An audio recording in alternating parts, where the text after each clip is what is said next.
That makes a noise. Good. Hi, I'm Catherine Lutrinsky, the news editor of The Medium, and we're sitting here with MattGrey, who is running for the presidency of UTSU and has since boycotted the election. My first question for you is, why are you boycotting the elections, and why was your team labeled opposition when there's two teams running? So, for the first part of that question, why is it that we are boycotting the election? The main problem as we see it is with the elections procedure and the way the election is run itself. The elections at UTSU are basically run by a CRO, Chief Returning Officer, who reports to the Elections and Referenda Committee.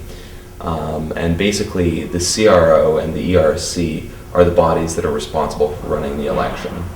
The incident which happened, which was reported in the Varsity, basically showed to us that the way that the election was going to be held was not going to be free or fair. And it is our belief that due to institutional biases with the CRO and the ERC, the election itself would not be fairly contested, and it would not be something where we would really have an opportunity of winning. I think the big indicator of that is the incumbency rate in the UTSU executive team.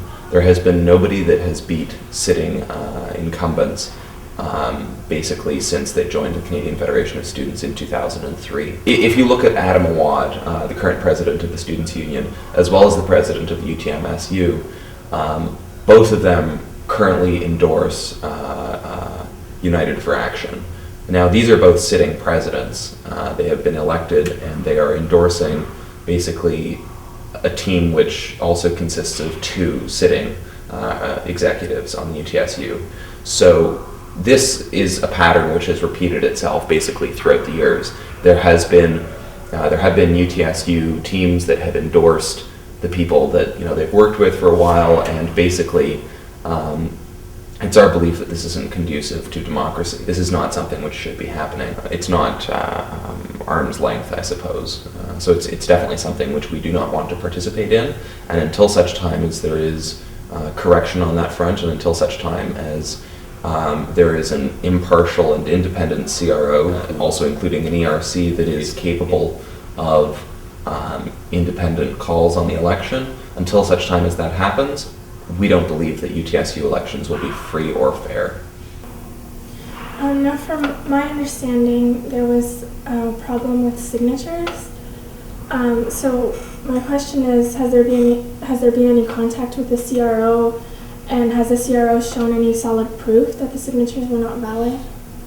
So basically, I'll give you a recounting of the events, which may be incredibly boring, but the problem about the way that things unfolded is that you submitted your nomination signatures on a Thursday, and it was supposed to be within a 24-hour window that we were notified as to whether or not our candidates were eligible or not. I was notified that my signatures were eligible and that I had a sufficient number, and that was within that time frame. And most of my candidates were also notified that they were eligible. However, some were not notified at all. And there was no clarity as to whether or not we were to be expecting notifications of that, or whether there was anything wrong. So we went on Sunday to the all candidates meeting, basically understanding that we were indeed eligible candidates and that we were going to be allowed to run. But the CRO pulled aside one of our executives and said, sorry, you can't be here. You aren't a candidate. You're not eligible to run. So he's being disqualified, which I count these things as one and the same, because this was a surprise to him, and it was a surprise to us. And the fact that this was 10 minutes before a meeting, when there is basically no opportunity given for an appeal, no opportunity given to correct that situation, we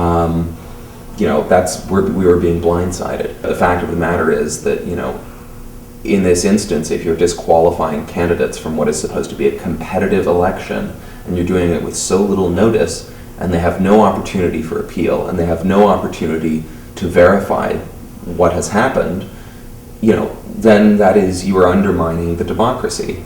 And in this instance, I specifically asked the CRO whether or not we would be allowed to verify the signatures, which he said yes, we could verify the signatures.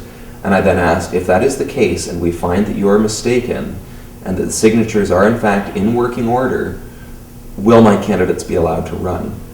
And the CRO, hesitated and wasn't responding, and then proceeded into dodging the question, basically. And I said, no, I want a yes or no answer on that.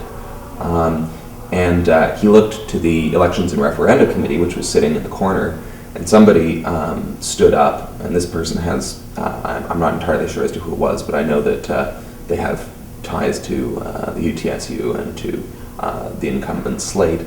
And he said, no yes or no's. We're not going to give you an answer on that. So the issue is that now, they're changing their story and they're saying, well, no, we gave you definitive responses, but there's of course a recording which contradicts that. So the whole situation, as far as I'm concerned, is definitely not conducive to a freely and fairly contested election. And has the CRO shown any proof about these signatures? Or? It was right after they said no, yes or no's, that I said, well, if there's not going to be any opportunity to rectify the situation, even if we find that you are incorrect, then we find no point in contesting this election. And how do you think that this will affect voter turnout for the elections with only one slate running? Well, I think that this entire incident really serves to show the decline of governance at U of T and the quality of governance at U of T. And I think that, without space for debate and for political discussion, I think that a lot more students are going to be disenfranchised with the Students' Union and with the way that these elections are being run. And I think that this just, goes to show that that it is not possible to win these elections. So I think that it will very negatively affect voter turnout, which I think is very disappointing. This being said, we are not actively trying to destroy the space for political discussion on campus. If anything, we are encouraging students to get politically involved and to become aware of the situation that has happened. The fact of the matter is that if students are talking about this outside of the political space that they have created, that is something which is going to bring a lot more people into campus politics and is going to make this a bigger issue. So there will be a lot more people that are demanding change on this issue, and I think it's the only way that it can happen. And has there been any recent contact with the CRO? Any updates or? No. The CRO has failed to respond to numerous emails. We have sent emails on clarifications on specific points. And the CRO has been quite difficult to get in contact with. It wasn't specifically questions about this topic. At this point, after I withdrew my candidacy, I saw no reason in personally continuing to engage with that system. However, we are still running some board of directors candidates who have chosen to continue to run. As I say, contact has been very spurious. We feel as though if a system like the UTSU is not capable of dealing with opposition, then it is the only choice of the students involved to go outside the system.